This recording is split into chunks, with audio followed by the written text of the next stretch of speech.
These latest headlines from ABC15 are sponsored by Lerner and Rowe Injury Attorneys. One call, that's all. Hi there, I'm ABC15's Amelia Fabiano with your top stories here from ABC15 Arizona.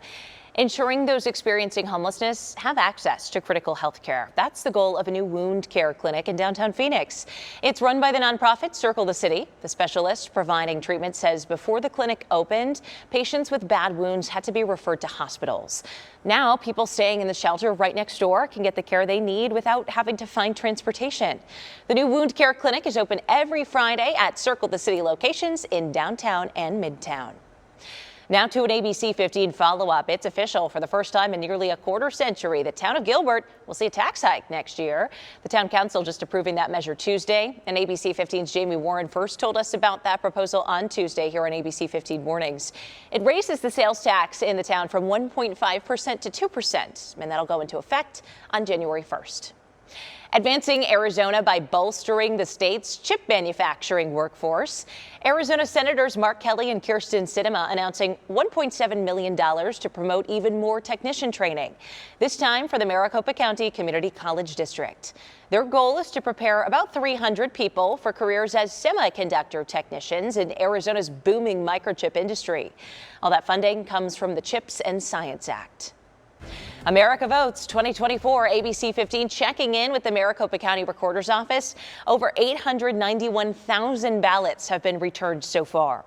Maricopa County recommends putting your ballot in the mail by Tuesday, so 2 days from now, October 29th, to make sure your ballot gets there in time for Election Day.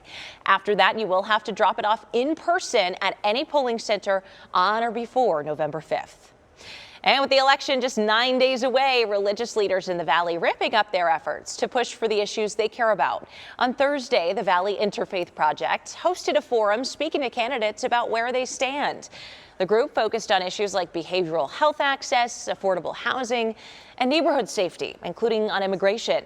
Members of the project spent their time sharing stories about how these issues have personally impacted them. Afterwards, local leaders like interim Phoenix Police Chief Michael Sullivan were called on to make promises of support. I'll be the first one to say that the church always needs to be separate from the state. That does not mean that faithful churchgoers should not have opinions about the issues affecting their communities. The forum was a way for these churches and religious groups who vary in their beliefs to stand united together. About 73% of Arizona adults do identify with the religious faith. As we get closer to Election Day, if you have any questions about your ballot, all those propositions or candidates you'll be voting for, ABC15's political team is making it easy. Find everything you need to know at abc15.com/voter guide. Looking ahead now, just one donation can save up to 3 lives, now more than ever. Tomorrow, you can take action to help victims impacted by this season's hurricanes. Tanger Outlets Phoenix and the Red Cross of Arizona are teaming up for a blood drive. It's from 10 a.m. until 3 p.m. right near the Loop 101 and Glendale Avenue. All right, let's go and check out that most accurate forecast. Phoenix today going to be hot again, 97 for our expected high. You can see our average this time of year, typically just in the mid-80s. Our record high on this date was set back in 2016. We did hit triple digits on this date, and that was the latest we've ever hit it in a year. Yesterday, we also hit 100 degrees here in Phoenix, but today it looks like we won't make it that far.